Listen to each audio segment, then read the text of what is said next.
আসসালামু আলাইকুম রহমতুল্লাহ। প্রিয় শিক্ষার্থীবৃন্দ, আশা করি তোমরা সবাই অনেক অনেক ভালো আছো। আজকের এই ভিডিওটি তৈরি করেছি তোমাদের ভুল চিন্তাভাবনা দূর করার জন্য, তোমাদেরকে ডিপ্রেশন থেকে মুক্তি দেওয়ার জন্য, তোমাদের অনেকটা সময়কে বাঁচানোর জন্য। তোমরা যারা ষষ্ঠ, সপ্তম, অষ্টম ও নবম শ্রেণীর শিক্ষার্থী আছো, তোমাদের সবার জন্য আজকের এই ভিডিওটি খুবই খুবই গুরুত্বপূর্ণ। প্রথমে আমি তোমাদের কাছে একটু সরি বলে নিচ্ছি, কারণ আমার শারীরিকভাবে আমি অসুস্থ থাকার কারণে আমার কণ্ঠস্বর ভালো না, আমি কথাও বলতে পারতেছি না একরকম বলতে গেলে। সো তারপরেও আমি তোমাদেরকে যেমন একটা রেসপন্স দেখতেছি, আগে ভিডিওর নিচে এসে কমেন্ট করতেছো যে স্যার আমার এই প্রশ্ন কই, সামনের পরীক্ষার প্রশ্ন কই, এখন আমি এই ভিডিওটা বানাইতেছি।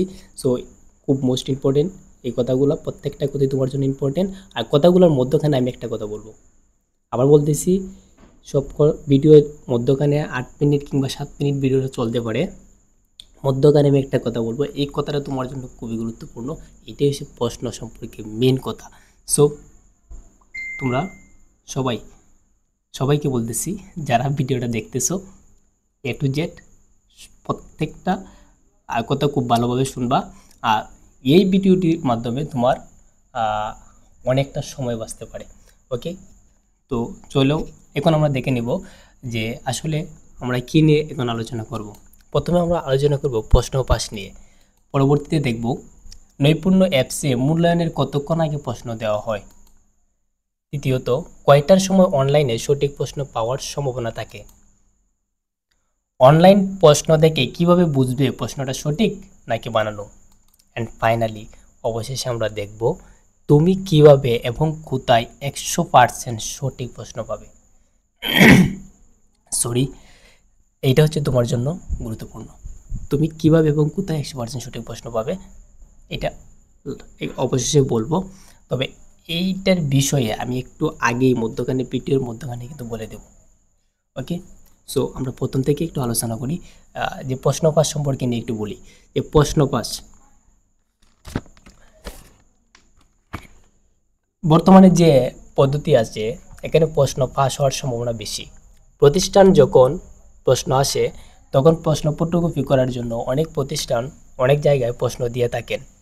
আর তখন যার কাছে ফটোকপি করার জন্য দেওয়া হয় সে ইচ্ছা করলেই প্রশ্ন পাস করতে পারে। এছাড়াও কিছু কিছু প্রতিষ্ঠান আছে, তারা কি করেন, সেই প্রতিষ্ঠানগুলো হেড টিচার কী করেন, আগের দিন সেই বিষয়ভিত্তিক শিক্ষকের কাছে প্রশ্নটা দিয়ে দেন অনুশীলন করার জন্য, কারণ নতুন কারিকুলাম তো সবাই তো নতুন। সো অনুশীলন করার জন্য শিক্ষকের কাছে দিয়ে দেন। সো শিক্ষকের কাছ থেকে প্রশ্ন আউট হওয়ার সম্ভাবনা একটু কম, তবে ফটোকপি যার কাছে করানোর জন্য দেওয়া হয় ওনার কাছ থেকে প্রশ্ন আউট হওয়ার সম্ভাবনাটা বেশি থাকে। সো বুঝতে পারতেছো, প্রশ্ন আউট হয়েছে এবং ভবিষ্যতেও হবে মূল্যায়নের, তোমরা এটা অবশ্যই জানো। এটা নিয়ে আর কথা বলতেছি না, তার মানে অবশ্যই শিওর যে প্রশ্ন আউট হয়। দ্বিতীয়ত, নৈপুণ্য অ্যাপসে মূল্যায়নের কতক্ষণ আগে প্রশ্ন দেওয়া হয়, এটা কিন্তু একটু মাথায় রাখবা। প্রথম যে মূল্যায়নটা হয়েছিল সরি, আসলে আমি অসুস্থ। প্রথম যে মূল্যায়নটা হয়েছিল সেই মূল্যায়নে 2টার সময় প্রশ্ন দেওয়া হয়েছিল।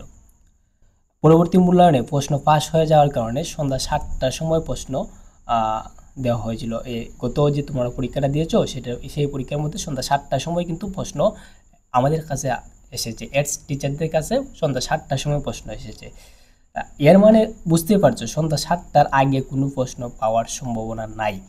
যদি কেউ বলে যে সন্ধ্যা 7টার সময় তোমাকে 7টার আগে প্রশ্ন দিবে, পরীক্ষার আগের দিন সন্ধ্যা 7টার আগে প্রশ্ন দিবে, তুমি কোনো অবস্থাতে বিশ্বাস করো না। সে যেই হোক না গেলে, সে তোমার যতই আপনজন হোক না গেলে, সন্ধ্যা 7টার আগে তোমাকে প্রশ্ন দেওয়ার পসিবিলিটি একবারেই কম, মানে একবারে 0% দেওয়ার কোনো সম্ভাবনাই নেই। সন্ধ্যা 7টার আগে কেউ তোমাকে প্রশ্ন দিতে পারবে না, সাজেশন দিতে পারবে, এটা স্বাভাবিক। সো তোমরা সাজেস্ট করবো, তোমরা যদি সাজেশন দেখতে চাও ইউটিউব থেকে সাজেশন দেখবা, তবে প্রশ্নর লাগে অযথা দৌড়াদৌড়ি করে টাইম ওয়েস্ট করো না। প্রশ্ন আগের দিন, পরীক্ষার আগের দিন 7টার আগে তোমরা প্রশ্ন পাইতে না, সোজা কথা। ওকে, 3 নম্বর অপশনটা আমরা দেখি যে কয়টার সময় অনলাইনে সঠিক প্রশ্ন পাওয়ার সম্ভাবনা থাকে। কয়টার সময় অনলাইনে সঠিক প্রশ্ন পাওয়ার সম্ভাবনা থাকে সরি, পরীক্ষার আগে যে সকল প্রশ্ন দেওয়া হয় এর মধ্যে কিছু সঠিক বাকি সবগুলো ব্যক্তিগত বা বানানো প্রশ্ন।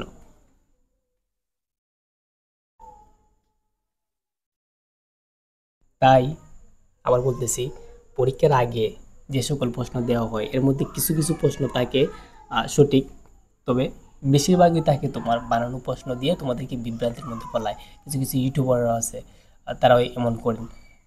সো আগের দিন প্রশ্ন নিজের মতো করে একটা প্রশ্ন বানাইয়া 2 দিন আগে দিয়ে দেন যে পরীক্ষার প্রশ্ন এটাই। তো স্টুডেন্টরা অনেক বিভ্রান্তিতে পড়ে। সো আমি এই কারণে আমি অসুস্থ শরীর নিয়ে আমি গতকালকে তোমাদেরকে ভিডিও দেওয়ার পরে আমি মাথা ফাঁক দিয়ে কিন্তু চেয়ার থেকে পড়ে গেছি। পড়ার পরে আমি আর কিছু বলতে পারি না। আমি বলছিলাম রাত 10টার সময় তোমাদেরকে উত্তর দিব, কিন্তু আর দিতে পারি না, কারণ আমি কিছু বলতেই পারি না। তো আমি তোমাদেরকে উত্তরটা দিব কীভাবে? সো এখন আমি অসুস্থ নিয়ে বসে বসে তোমরা বুঝতে পারতেছো আমি কথা বলতে পারতেছি না, তারপরে ভিডিওটা বানাইতেছি কারণ তোমাদের কমেন্টের কারণে শুধু। সো এখানে কি বলছি যে 3 নম্বর অপশন, কয়টার সময় অনলাইনে সঠিক প্রশ্ন পাওয়ার সম্ভাবনা থাকে। সো যেহেতু 7টার পরে নৈপুণ্য অ্যাপসের মধ্যে কি আসে, প্রশ্ন আসে 7টার সময় আসে, তার মানে একটা ভিডিও ক্রিয়েট করতে অনেকটা সময় লাগে। ঠিক আছে, অনেকটা সময় লাগে, তারপর আপলোড করতে ও সময় লাগে, সব কিছু মিলাইয়া 8:30 9টা কিন্তু বেজে যায়। তো 8:30 9টার সময় তোমরা অনলাইনে প্রশ্ন পাইলেও পাইতে পারো, তবে সেটা হুবহু প্রশ্ন হবে না। সেটা কেন হবে না? কারণ সরকার এখন কিন্তু নিষিদ্ধ আছে। এখন কেস হয়ে যেতে পারে যদি প্রশ্ন তোমার হুবহু প্রশ্ন কিন্তু দেওয়া হয়। ওকে, তার মানে বুঝতে পারতেছো যে অনলাইনের মধ্যে সঠিক প্রশ্ন পাওয়ার সম্ভাবনা খুবই খুবই খুবই কম। ওকে, তো 4 নম্বরে বলতে পারো, তোমরা আমাকে বলতে পারো না যে স্যার আপনি দিয়ে হইলাইন বললেন যে প্রশ্ন পাওয়া যাবে, 5 নম্বর অপশনে বলছেন যে প্রশ্ন কোথায় পাবেন বলে। হ্যাঁ, অবশ্যই আমি বলে দেবো, অবশ্যই বলে দেবো।